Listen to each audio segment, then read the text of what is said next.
Yo, yo, yo, yo, yo. Welcome back to another episode of Unapologetically Black, Never Broken, Always Empowered. I am Brittany and joined by my co-host Rich, aka What Already Rich up? What up? Financial. What's What up? up? And today we are being joined by Tanisha Johnson. Welcome. Thank you for joining us. Thank you. Thank you guys for having me on. Absolutely. Thank you so No much for problem. taking No the time. problem. So we start our show with a mental health check-in. How has your week been? How are you feeling? What's been going on, girl? It's been a good week. I got some really good news this week, so I'm up. I'm very, very happy. I'm very at peace this week. I guess that's the That's what's best way to up. say it. I'm having a Oh. peaceful week. How about you guys? Go for it. Peace. I mean, it's good. Bills is paid. I ain't got to worry about nothing. So I'm good now. I'm blessed. I'm good. Trying to start a new venture, another new venture. There's a indoor playground here that I want to buy, and so now I just gotta haggle. I just gotta haggle with the owners as how much they want for it. And so Where's here? Here is Houston, Texas. Okay. So Yeah, I'm in Houston, and everything out here is expensive as shit. So everybody wants a pretty pity for everything. Britt, we're not in your luxurious apartment anymore. So I know. Well, now we're in my actual apartment without the piano and the nice couch and whatever other background. That the Simpsons background. I had that for a minute. Rugrats. Oh, yeah. Anywho, but yeah, no, everything's been good. I've been, like I said, pushing through, working, coming down from this weekend. Like my body's now realizing that, maybe you were doing a lot of drinking and being awake and not so much resting. So it's all catching up to me, but I'm well. I'm feeling good. So yeah. But today's episode is going to be we're talking about real estate. All month, as you guys all know, who've been tuning in, we've been talking about just financial literacy and different investments and just ways as Black people that we're not taught that to make money, keep money, and create generational wealth, essentially. Right. So, and before we get started, I'd like to point out that this is not financial advice. These are just our opinions and how we see things. So please, take everything what we say with a grain of salt. Please do your own research, hire your own financial advisors, and consult your own accountant before you do anything. All right, because y'all ain't gonna be trying to sue me because y'all done did some dumb stuff and didn't follow the full plan. But with that being said, Ms. Johnson, I need a house. What can you do for me? Well, I'm just like the plug, right? I'm a real estate broker in charge, licensed in Maryland, DC, and Georgia. Hopefully I'll be licensed in PA as well in the next couple of weeks. I'm working on my PA license. When you're looking for a house, when you're ready to buy a house, or you think you may be ready to buy a house, you go online and you see all this information, right? Some people will tell you to start with the lender. Some people will tell you to start with your realtor. Some people will tell you to just do all this searching on your own, which I don't recommend at all.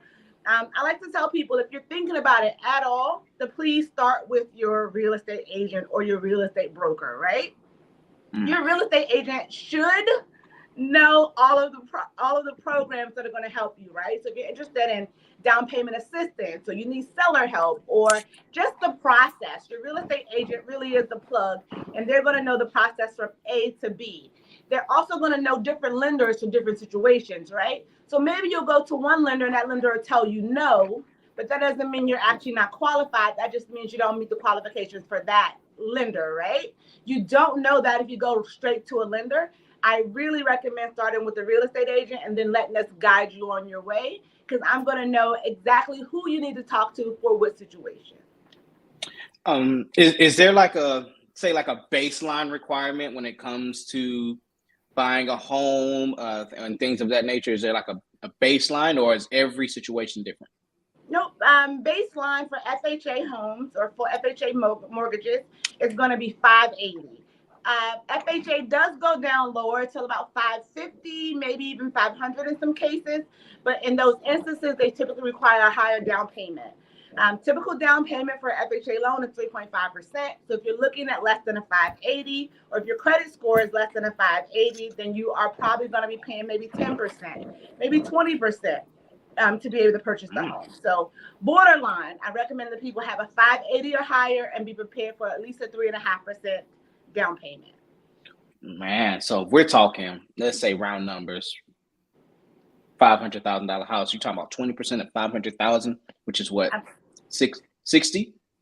Somewhere, what? No, like 100, something like that. I'm not good at math. So let's go back to credit scores, because I think that most people don't realize that we have so many different credit scores, right? We realistically have about 30 different credit scores based on the FICO scoring model. So there's FICO scoring model 1 through 9, plus Equifax, TransUnion, and Experian will each have scores based on those scoring models. You have different scoring models for cars, for credit cards, for mortgage loans. I'll tell clients, we're talking about your mortgage score and not your actual credit score. So don't go to Experian, the app, or don't go to any app that accurately tracks your credit score. Accurately being the key word, right? We're going to stay away from places like Credit Karma because that's not an accurate track of your credit score. But I tell people to stay away from those sites because it's not giving you what the lenders see, right? The only place that you can go and actually see what your mortgage lender is going to see is going to be myfico.com.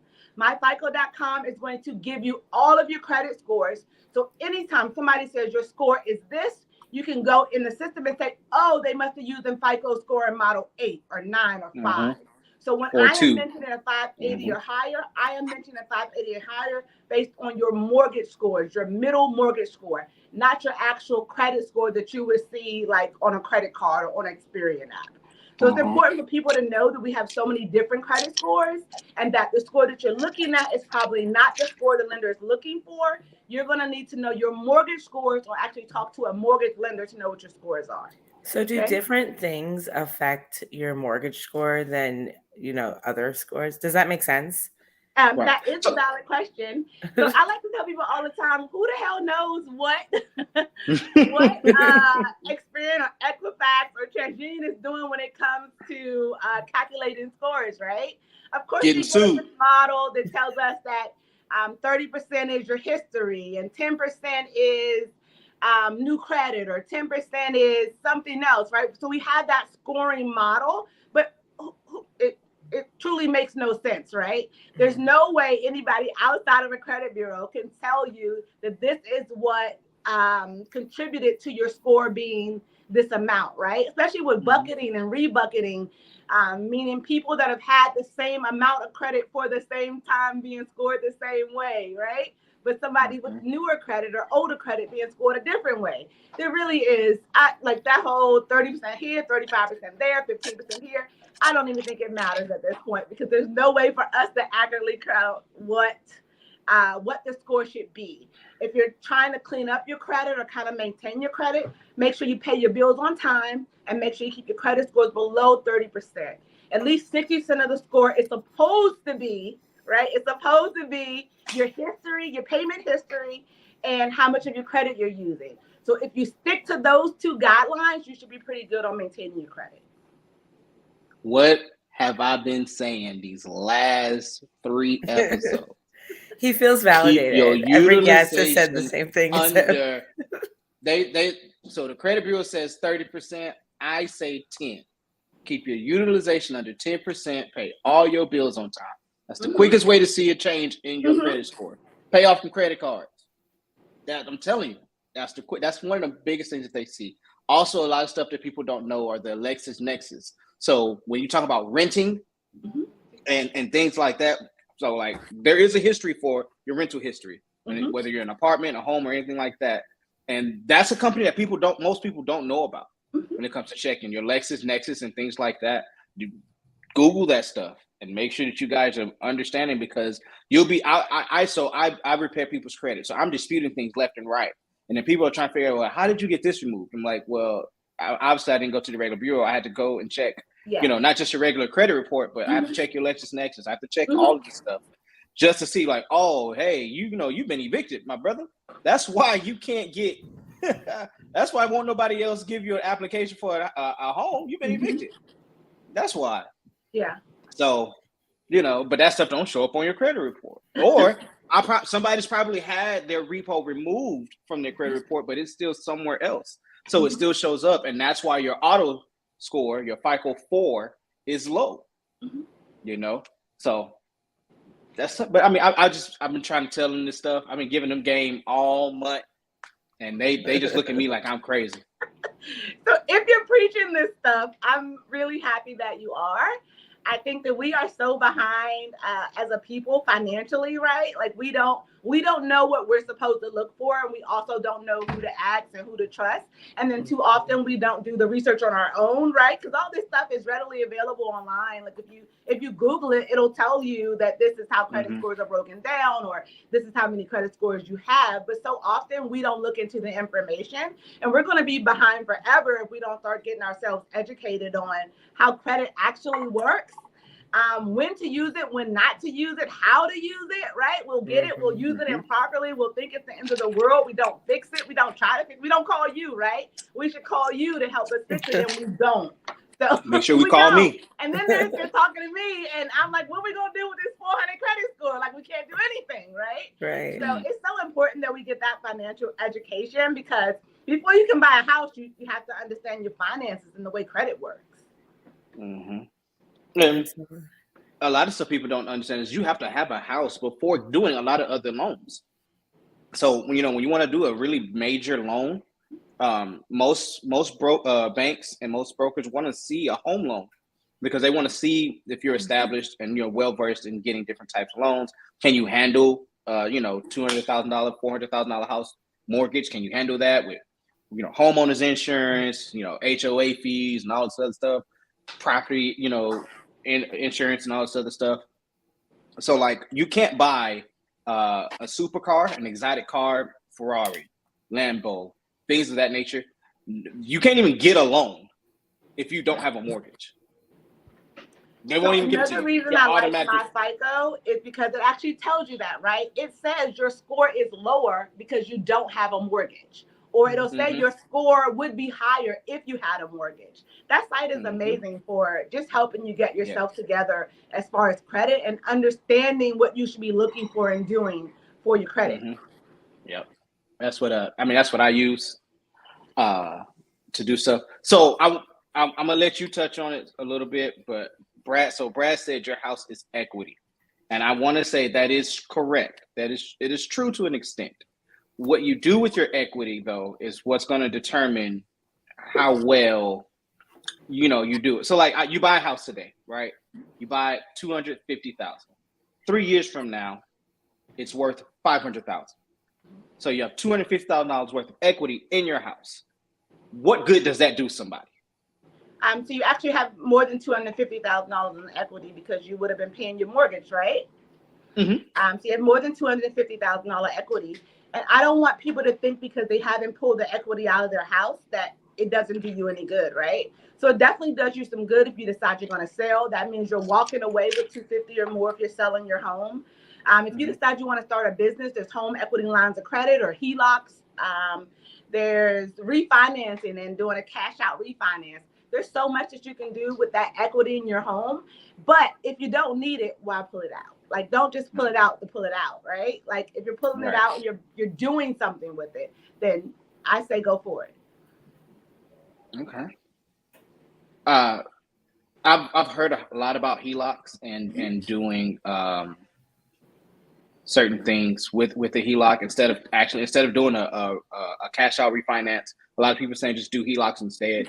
It's it's because it's a line of credit, it's yours, and you don't have to use all of it if you don't need to. And it's just kind of like having an extra security net, an extra blanket to have laying around. But you got to get over that first hurdle, which is getting the house. That is your first hurdle, getting the house. A lot of people, a lot of my type of people, where I grew up at, they don't want a home because living in an apartment it's easier for them, right? You don't have to worry about maintenance. You don't have to worry about, property insurance and, all this other stuff. You pay $26 of renter's insurance, and that's if they pay that, and then they pay their rent, and then they call it a day. And I try to tell them so much, like that's such a backwards way of thinking about it, mainly because, one, we go out and say you want to rent a house, right? You want to rent someone else's house. First thing first is you're paying someone else's mortgage. Let's just go ahead and get that out the way. But say we both I go and I buy a house. I'm paying $1,200 a month because mortgage is a lot cheaper than rent. So that everyone knows that mortgage is drastically cheaper than rent. And then if I pay $1,200 mortgage, you pay $1,200 to stay in an apartment a month. Well, I'm gaining equity. You're just paying someone else's bills. That's all you're doing. And then you leave after 10 years, you stay in the same apartment. You have no equity in nothing. You have no rights to anything. You have no ownership in nothing. You just blew all your money into renting something where I've gained equity. I can build the house the way that I want it. I can do what I need to do with it and all kinds of things like that. So what do you say to someone who would prefer to rent over owning a home? So I am a huge advocate for Black home ownership. I think, unfortunately, when people think that way, it's just because we haven't been properly educated on the benefits of home ownership. I would 100% agree with everything you said, but I think it's so much bigger than, I'm kind of wasting money on rent and I don't want the responsibilities of being a homeowner. I just couldn't see. Well, let me also say that I live in an apartment right now. I have bought homes never to live in, but I have flipped a couple of properties. I had some amazing years of flipping houses. Okay, yeah, that's a whole other subject. Be a time when I am not a go buy a house person. Even if you're not living in the house, right? You can't afford the $500,000 house you want. Go buy the $200,000 house and stick a tenant in it. Go buy the $100,000 house, depending on your market. I'm not familiar with the market in your area or in anybody's area, right? Outside of Maryland, D.C., VA. But go buy the house that your budget can afford. Use it as an Airbnb. There's so many ways to make money off the property. It just doesn't make sense to not buy the property, even if you're not going to physically live in it yourself, right? It makes no sense for us to just be like, okay, we're going to be, for lack of a better term, mediocre. They didn't want us to buy houses for a reason, right? They did not want us to buy houses for a reason. We immediately lower the gaps by purchasing real estate. Holding a house for 2 years and it being possibly double in some areas what you purchased it for, like that's not going to happen anywhere else. You're not going to get the type of growth in the stock market. You're not going to get the type of growth in MLMs. You won't get that type of growth selling real estate, right? You have to physically purchase some property to start building generational wealth for your families. That's the bottom line. That's it. What are some things that help out first time home buyers, right? Are there programs that help out people who want to buy houses for the first time? And what is a first home buyer? Like a first time home buyer, what is that? So in most states, if you have never purchased a house at all, or you haven't had your house on a title for 3 years. So let's say you bought a house in 2010, you sold the house in 2021, 18, right? If you haven't had your name on a title for at least 3 years, you're considered a first-time home buyer. There are so many programs. I'm such a fan of down payment assistance. Like, this is my whole lane. Coming up with 3.5% or 3% to buy can be pretty tough for us, realistically, right? Even for me, I'm busy buying bags and shoes. I'm not the best with saving money if we have to be realistic.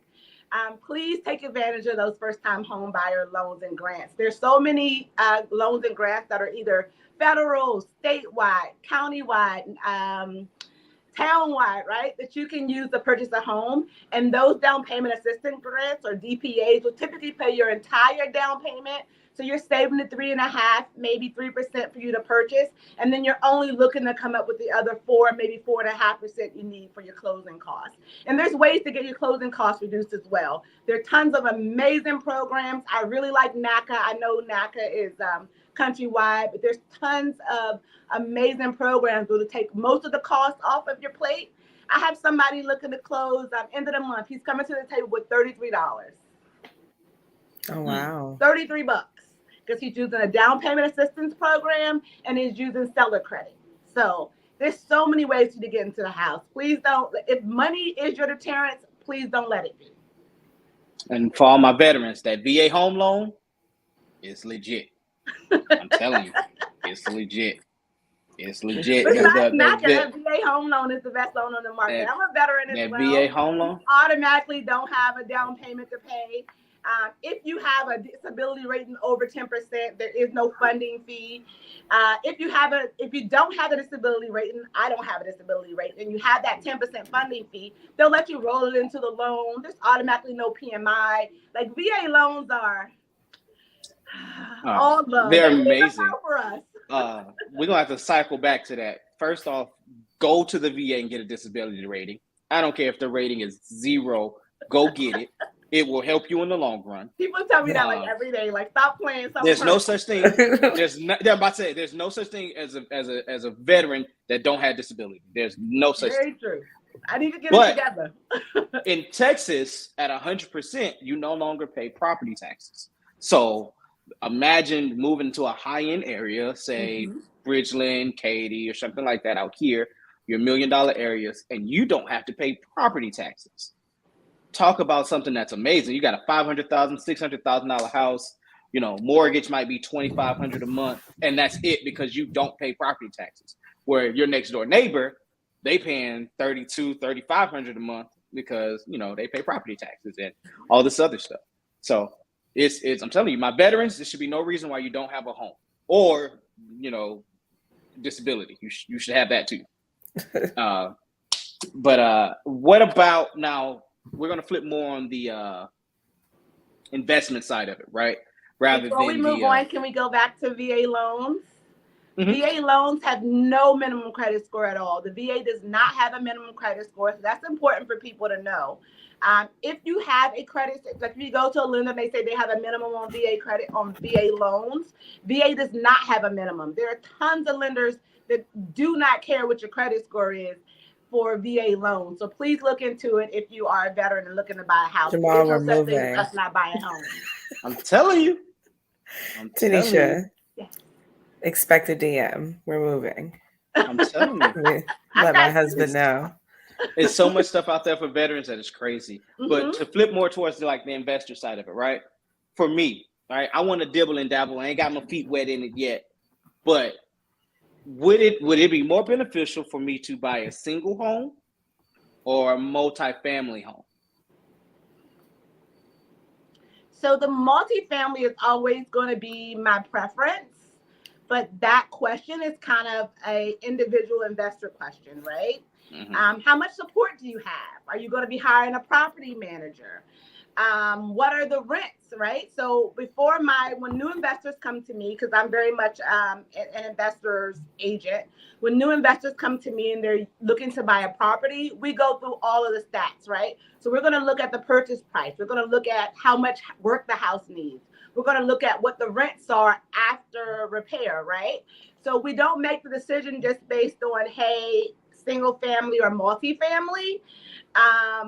But we do make an educated decision because maybe the single family will make you more money depending on the neighborhood, right?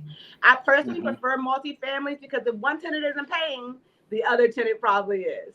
You can get a multifamily using an FHA loan or a conventional loan up to 4 units, right? So you can always live in one. In my case, stick my 21-year-old in one and rent the other 3 and it not cost me a thing, right? So I highly recommend multifamily properties. I just want to tell the people out there in the world, because there was a question asked before we went on, but I'll ask it again out here. Someone asked, is real estate, is it always going to be a good investment? And my answer is yes, always. Real estate has made the most millionaires in the world. No other category of business, investments, or anything has made more millionaires than real estate. Not a single one.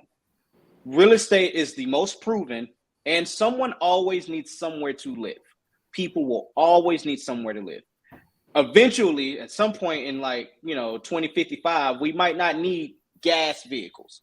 We'll need electric vehicles. So that'll change. Maybe we start flying everywhere, get little jetpacks. Who knows? But everybody's going to need somewhere to go after they finish flying around at the end of the day. And someone is going to own that land. So whoever owns that land, that person is the one that's going to be collecting that money for that building that or whatever is going on. So real estate is always a good investment strategy. If you are a high earner and you want money to come in, real estate, for me, I say real estate is a way to go. Buy properties. Now, here's the question though. For those that want to get started in real estate, do you suggest wholesaling, flipping, or buying and holding? So I am honestly not very wholesaler friendly. Okay. There's just something that doesn't sit well with me about people not getting what their home is worth. And then the wholesaler kind of marking it up 20, giving the homeowner some bottom of the bucket price, marking up 20, 30K, and then somebody comes in and buy it, and then that wholesaler walks away with 20 to 30K. It's like, to me, it's kind of like skimming my nana. And it just doesn't sound good to me, right? Like, I'd rather come in and then tell you this is what the numbers are, and then let's get your house sold. And I'm not just saying that from a realtor point of view. I just really have a problem with things that don't seem like people are being treated fairly. So I'm not I don't favor wholesaling, if we're going to be honest. If you're thinking about buy and sell versus buy and hold, again, that's a conversation that's totally based on the numbers, right? So I buy in Baltimore City. There are definitely areas in Baltimore City where I buy and flip. There are definitely areas in Baltimore City where I recommend buying and holding, because you're going to get a better caliber of tenant, and they're going to want to take care of your property, and they're going to pay on month every time, just based on the area being a nicer area. So it's kind of hard to say do this or do that based on, without seeing all the numbers. But buying and holding is the bigger wealth trigger, right? Because sometimes when you get the quick money from flipping, you do what people do with quick money. But if you have a property where you're having this guaranteed income coming in every month, right? You have 2 or 3 properties that are giving you $1,000 a month. That's your mortgage right there, right? You're immediately freeing up your money from your paycheck just by buying and holding properties. Right. Yeah, and it gives you the ability to focus on something else. So, yeah, that's definitely something that people should look into. And there's plenty of groups out there, that do so. And another way I've heard of is angel investing, right? So somebody will go out, they'll list a property for sale or whatever, and then, or not angel investing, crowdfunding, where 25 people will put their money in the pot, buy the property. When the return comes in, everyone gets paid out separately, right? I think I believe that's a good beginner way of starting. If you're kind of scared, what you do is you be like, hey, look, is there crowdfunding available? And they're like, yeah. And you're like, okay, cool. Here's $300 just to see what the water's like when I do it. Now, obviously, your rate of return is not going to be much more than 300. It might be like 340 by the time you get it back.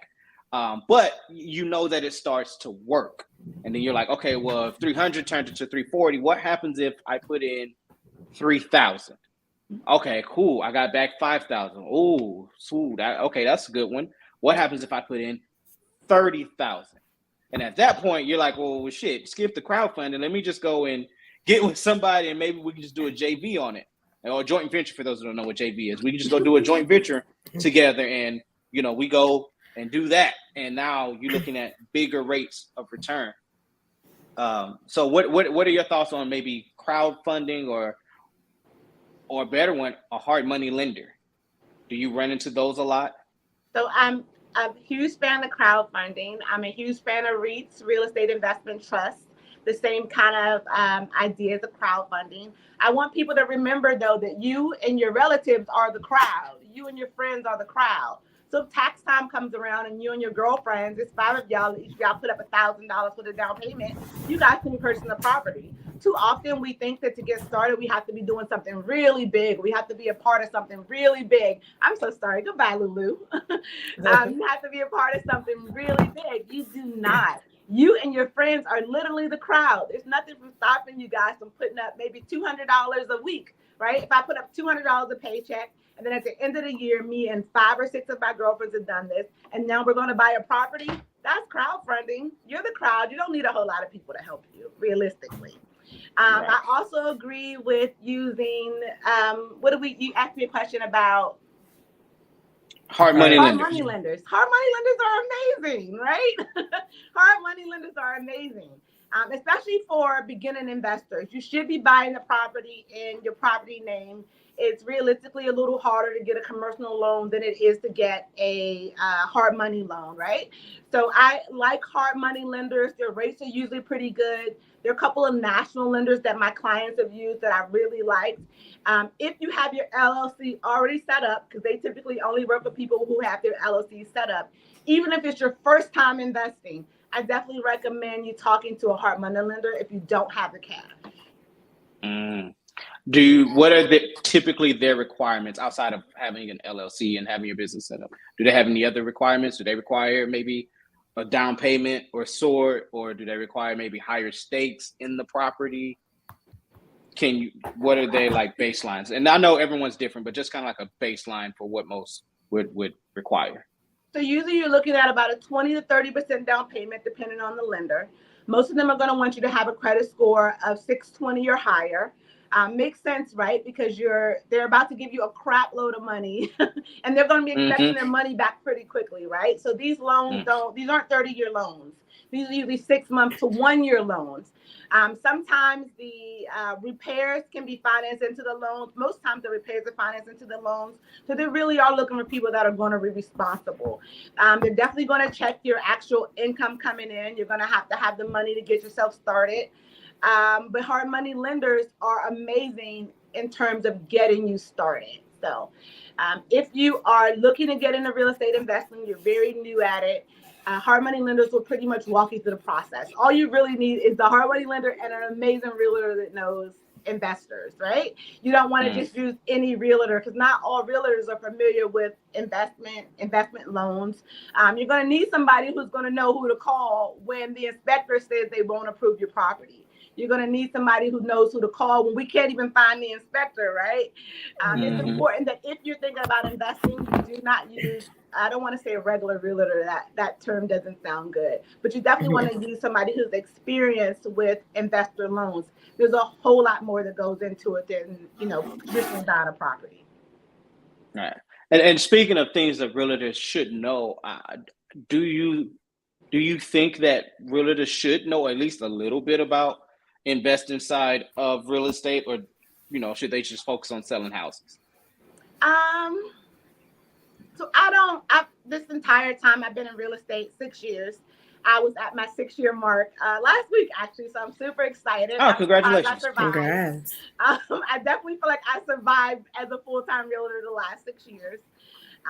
But different realtors are looking for different things. I guess that's the best.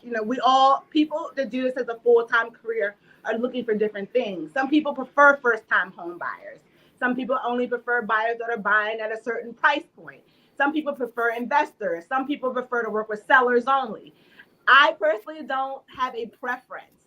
I don't have a minimum purchase price. So if you're a brand new investor and you're buying the $50,000 house, come on, let's buy the $50,000 house. Because when you're buying 500,000 houses and $1 million houses, you're still going to use me as your agent. That's how I've always looked at it, right? But everybody doesn't see it that way. So you kind of have to make sure you align yourself with people that have similar goals to yours. Like I said, I'm a real big advocate of Black home ownership, whether you're actually living in the property or you're using the property as an investment. So you have to find somebody whose goal isn't always the money, but helping you grow, because the money will come along if you're growing. So you said you've been doing this for 6 years. When the pandemic hit and since the pandemic, have you seen an influx of people interested in real estate? And because I feel like a lot of us, there was the Great Resignation, and most people have been trying to reevaluate their lives. So have you seen a lot of people flooding the real estate industry? So, no, not really, actually. I think that most of the people, at least that have talked to me about it, or that have decided to get licensed, probably were pretty interested before 2020. COVID hit, and of course we were in panic mode like everybody else. And then 2020, 2021 ended up being our best years, at least for me. And most realtors I know think that 2020, 2021 were their best years. Unfortunately, the interest rates are up. The prices are up. It's a little more difficult now to get started in the business, especially if you don't have a really, really good mentor, right? This is not a job that you can do if you don't have somebody to teach you. I probably went through 3 different brokerages when I first got my license because I was like so determined that I wasn't going back to work. I just need to figure this out. Like, this is really a business that you have to find somebody that wants to help you grow, just like investing, right? You have to find somebody that's willing to teach you everything you need to know about being a realtor. Real estate actually has one of the highest washout rates. Like 80% of the people are gone by the time they're supposed to renew in 2 years. Then we lose like another 10% by like the 3-year mark. It really is not an easy career. Most people don't know that real estate agents don't get paid at all. Like, we don't get paid if you don't close on a house. So it's really a tough business. And I'm kind of happy that people don't flock to it just because they think, hey, I'm going to make all this money, right? Because that's not realistic. You can make a lot of money, but you're going to do a lot of work, right? Everything is not going to go in your favor. You have to be ready to roll with the highs and lows and be totally committed to this, or it doesn't work. All right. And so I've been told that your realtor is kind of like it's like a representative of the person that they're selling or buying for, right? So why do most realtors either dress up, drive a really nice car? Is that just for show, or is that because they actually have the money to do so? That's a great question. I think I've always driven a pretty nice car, but I don't dress up. But then again, like I said, I am the investor's realtor. So I'm going to show up in some jeans and some boots, and we're not getting cute because there's no reason to get cute when I'm walking through Bandos most of the time, right? I think that people expect us to be flashy. And just like everything else, every other career choice, if people see you in a really nice car and with a really nice clothes, they automatically assume you're getting money. I see realtors on TikTok that take pictures in front of $1 million houses that have never sold a house at all, not even $1 million house. Maybe they'll rent a Lamborghini or something, but have never, you're getting in your Civic.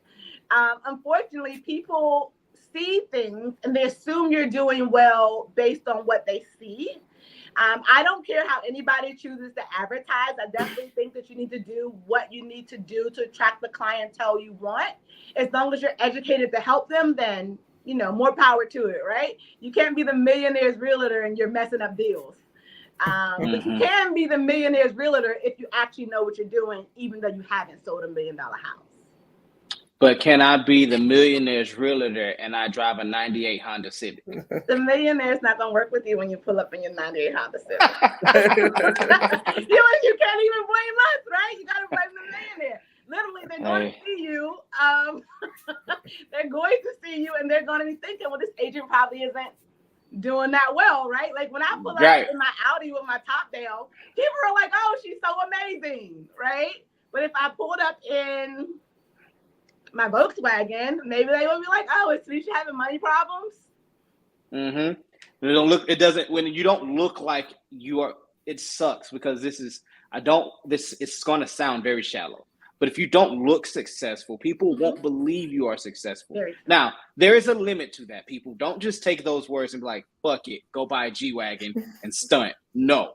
What I'm saying is to attract certain clientele and to get even certain customers, right?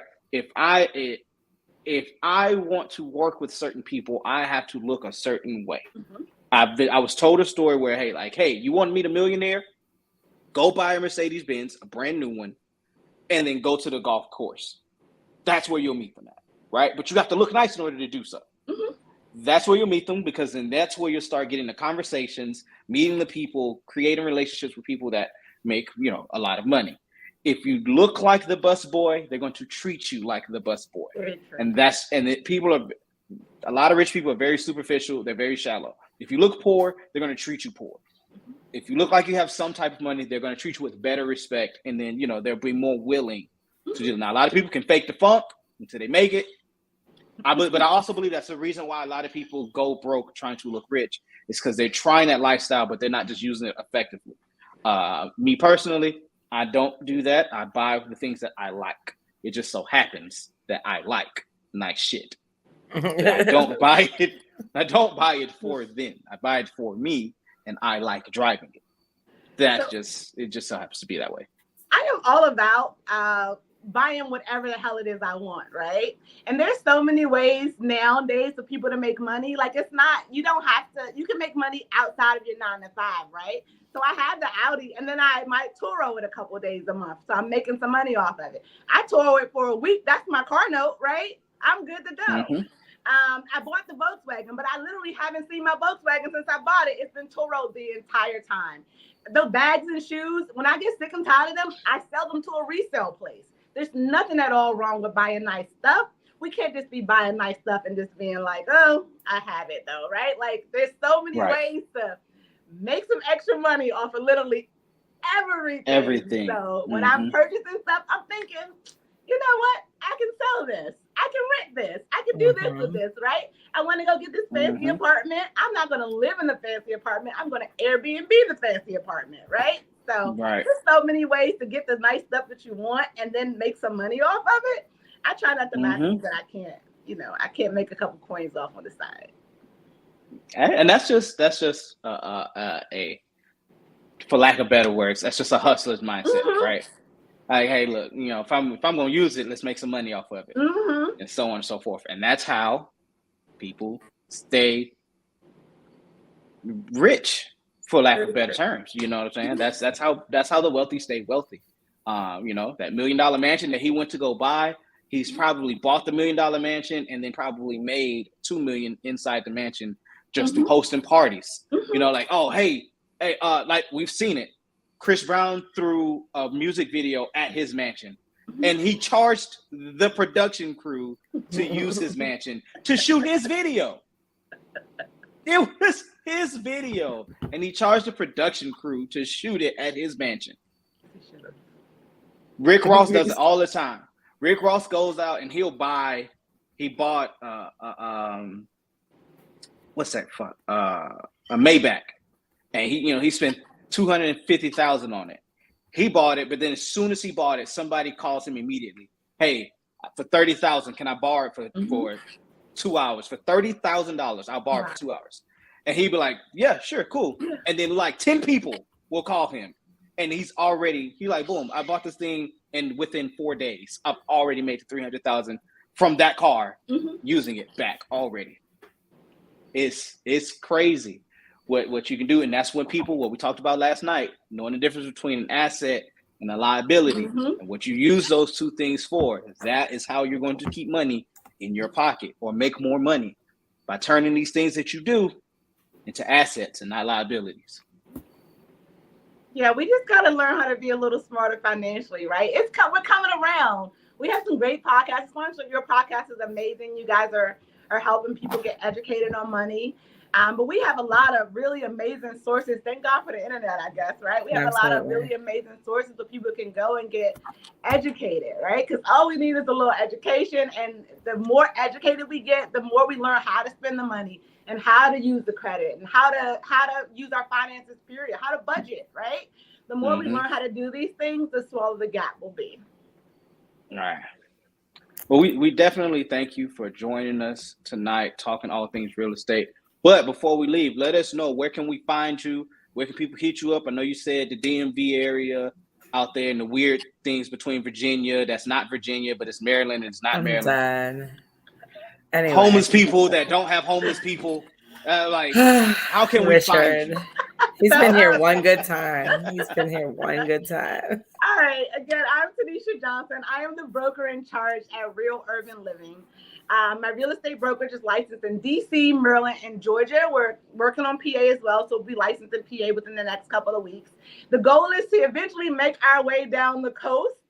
Maybe we'll make it over to Texas. I've got every time this might be like, you're not licensed in Texas yet. So maybe we'll make it over to Texas. I'm not 100% sure. If you're looking for me on Instagram, it's at Broker Nisha J. So Broker NESHIAJ, or the brokerage is at Real Urban Realty. If you have questions, you do not have to be buying in DC, Maryland, nowhere where I'm licensed. If you have questions and you're in Texas, please don't hesitate to reach out. If you have questions and you're in Hawaii, please don't hesitate to reach out, right? Real estate is real estate. It's real estate. I can get you to the basics, and then I can get you to somebody that can help you.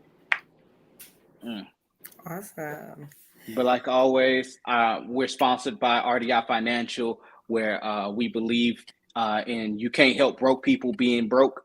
So we always try to help people with their credit. We rebuild their credit. We do give financial advice when you pay for it, and then you sign my thing. Then we give actual advice that way. But other than that, Brittany, unless you got something else, we can take this thing home. All right. Well, with that being said, folks, we love y'all. Stay safe, stay black, stay unapologetically black, like always, and peace.